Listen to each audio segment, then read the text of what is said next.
Hello mga sir, mag-top overhaul tayo ng Honda Click na 125 kulay blue, galing pa ng Antipolo to si sir.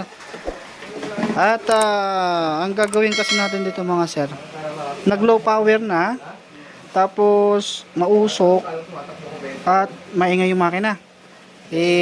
Paano rin mga tingnan natin. Ayan. Pansin niya, kailangan pa natin siyang bumbayin bago mandar. Tapos, tunugan ng makina.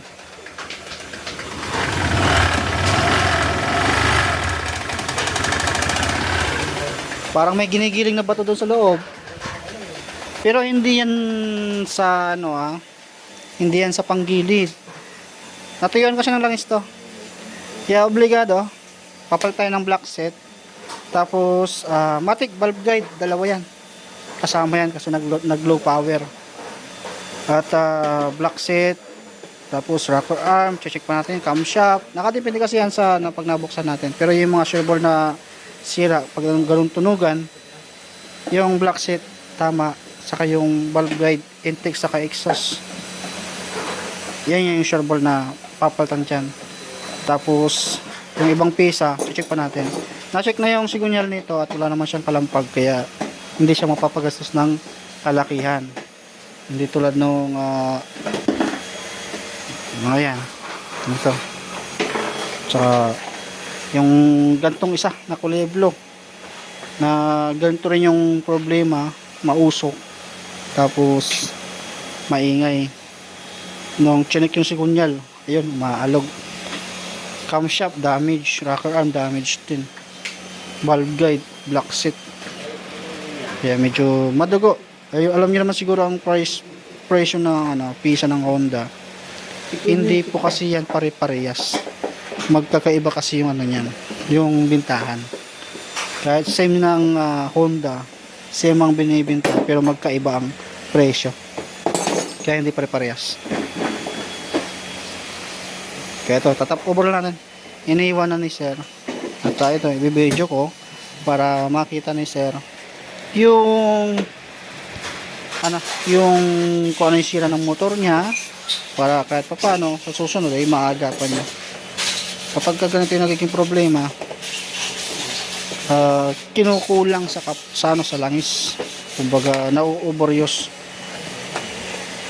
Kaya iugaliin yung mag-change oil. Check nyo rin yung langis na ginagamit ninyo.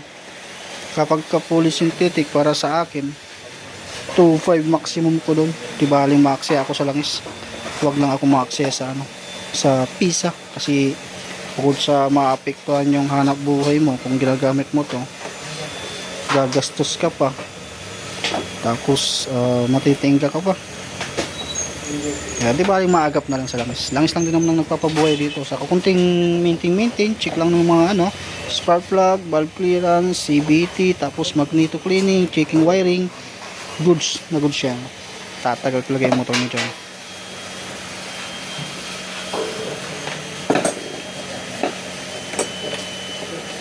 Yan, basta pagka magkakalas kayo, segregate nyo lang.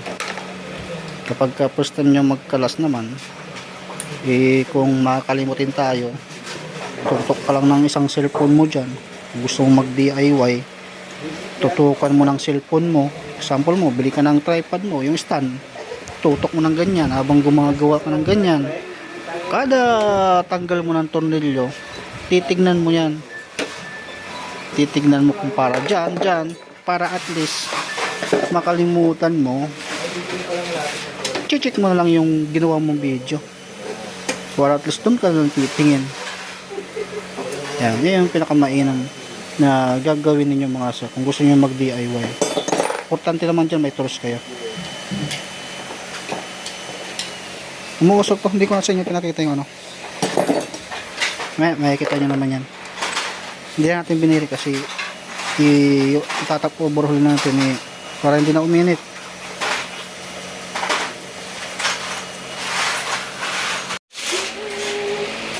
Okay, ito mga sir, nakaangat na siya, tapos natanggal na yung cover. Yan, ibabaw pa lang yan mga sir. Sobrang itim. Mas maitim pa sa maitim.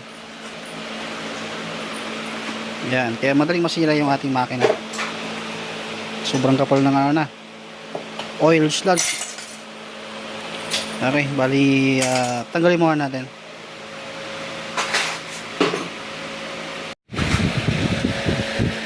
Ito na mga sir, tanggalin na natin. Yung black.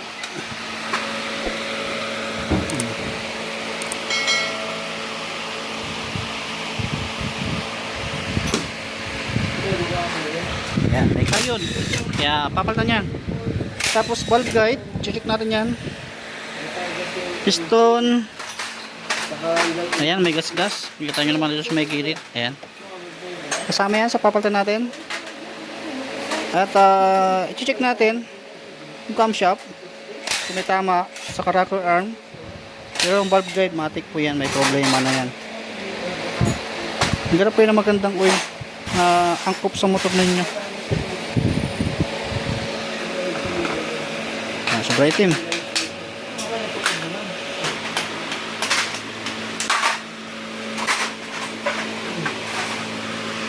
Ito po yung rocker nya.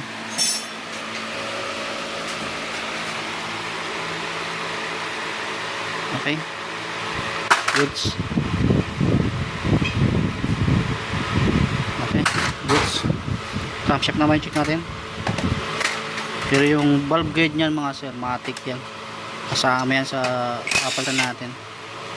Optional lang yung rocker arm saka yung camshaft. Kasi base naman sa tunog ay hindi ko naman naririnig. Okay, goods.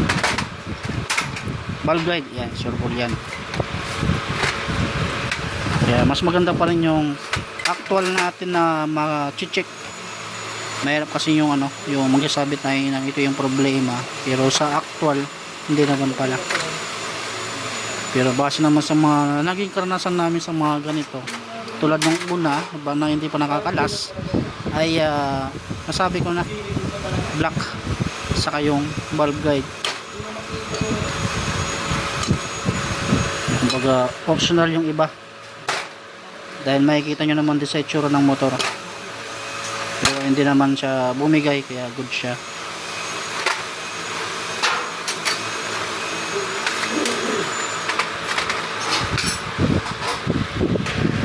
Yan, tanggal na isa. Sort naman isa.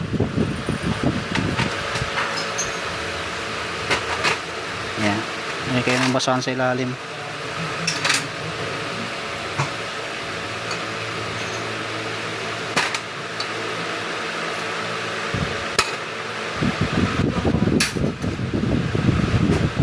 Okay. Valve seal, hindi na makilalang valve seal dahil pares na yung kulay. Okay.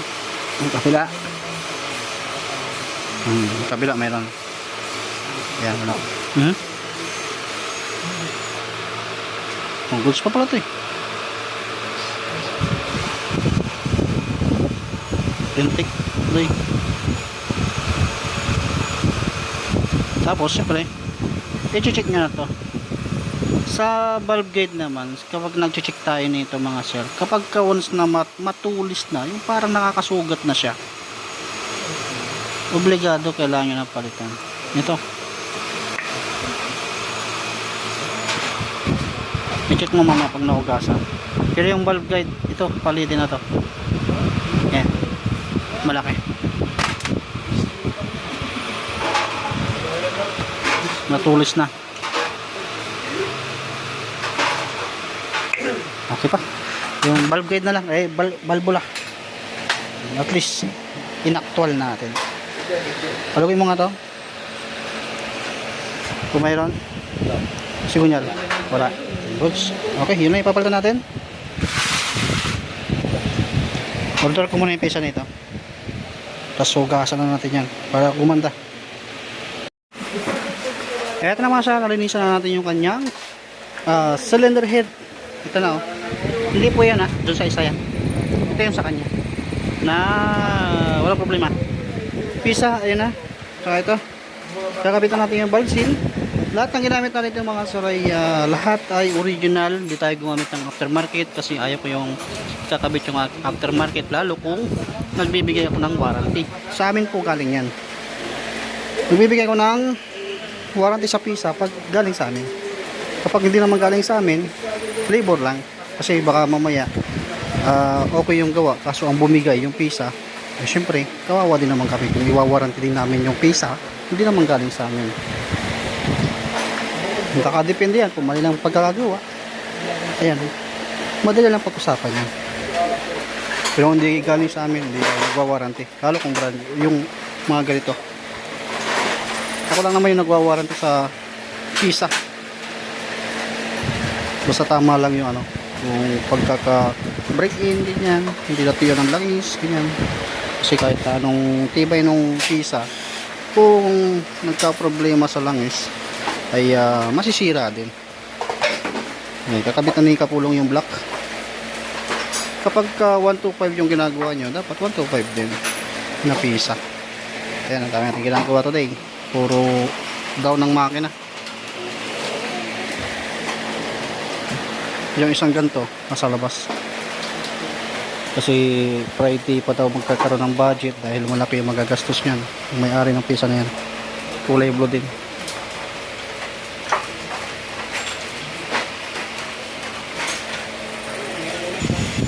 Yan yung bago nating block. Yung piston naman natin, ayan, naka-install na rin. Ayan,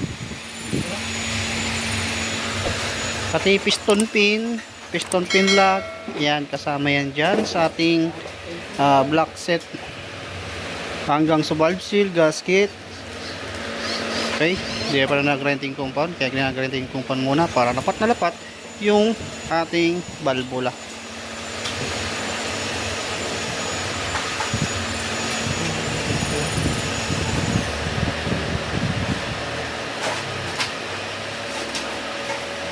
Ayan, lagyan na lang langis, tapos segregation ng piston lock.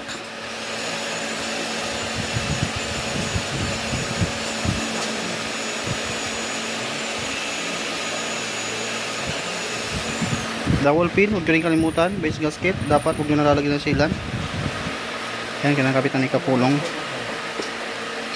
Sige, kabit muna natin. Tama sa nakabit natin yung bagong block natin. Cylinder gasket yung gitna, base gasket doon sa ibaba. Yan, dowel pin kailangan kompleto, dalawa sa baba, dalawa din sa taas, para yung cylinder lid natin ay hindi siya ma-deform, para hindi mag-overheat. Huwag nyo rin lalagyan ng sealant to kung bago naman yung ating gasket. Yan, naka-timing na rin yan. Yan na lang, nakabit na rin yung valve seal. Ayan, na-assemble na para ma-install na natin dito at mapaandar natin kung meron pang kwan. Nakita nyo naman yung block nya na may gas-gas siya, kaya umuusok, lalo pag mainit na. Ako, sobrang usok. 65 mo na para... Sige, tapusin mo natin yan. Valve clearance nyo rin intake 0.010, sa exhaust 0.024. Kaya naman sila yung head. Ayan, nakakabit na. At ikutan na lang yung mga bolt. Tapos babalik yung mga throttle body, tensioner, tapos water pump, ignition coil. Tayo natin pantry ito. Sige, tayo mo natin ikabit lahat.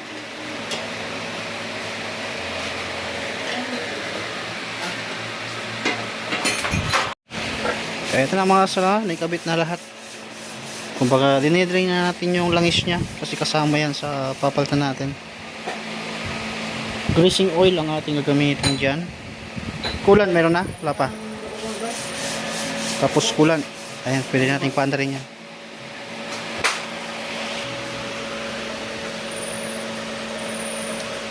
Yan, greasing oil ang ginamit natin.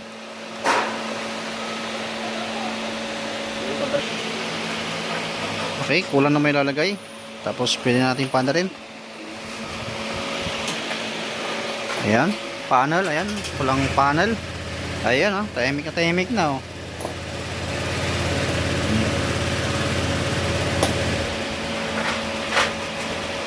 Okay, ayan. Time na.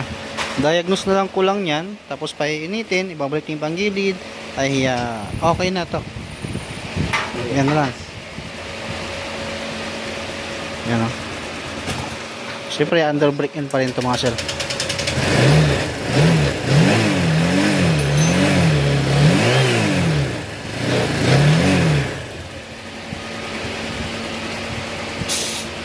Okay, tapos diagnose para bumalik yung kanyang acceleration.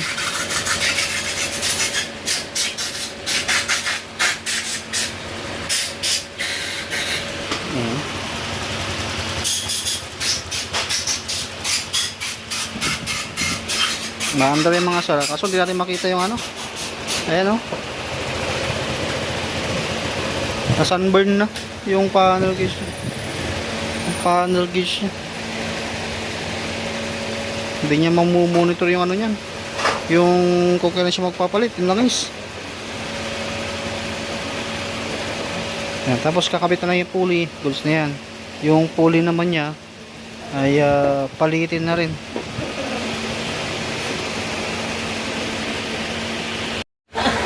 Yan mga sala, ibalik na natin yung panggilid niya, dinadiagnose na. Kaso di natin makita.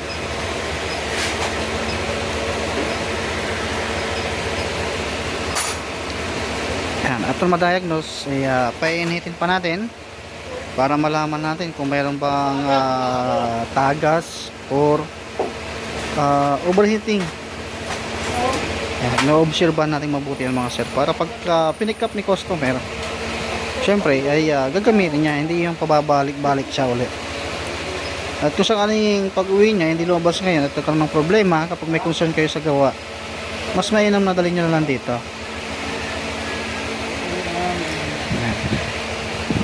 Nakaraan merong isang nagpagawa dito, yan, tinap overall namin, tapos ay pina-change oil niya sa labas, tapos hindi nahigpitan ng maayos yung drain bolt, ay nasira yung makina. Ngayon bumabalik siya dito para mag-claim ng warranty.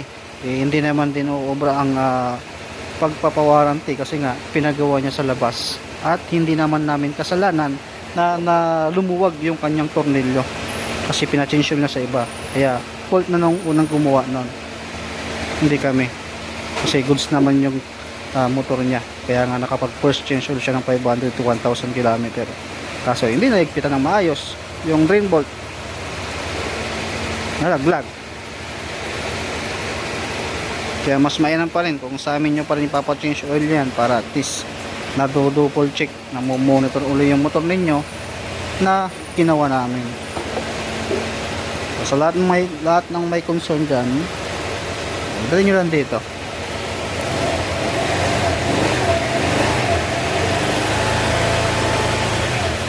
Yan ang mga ginagawa natin.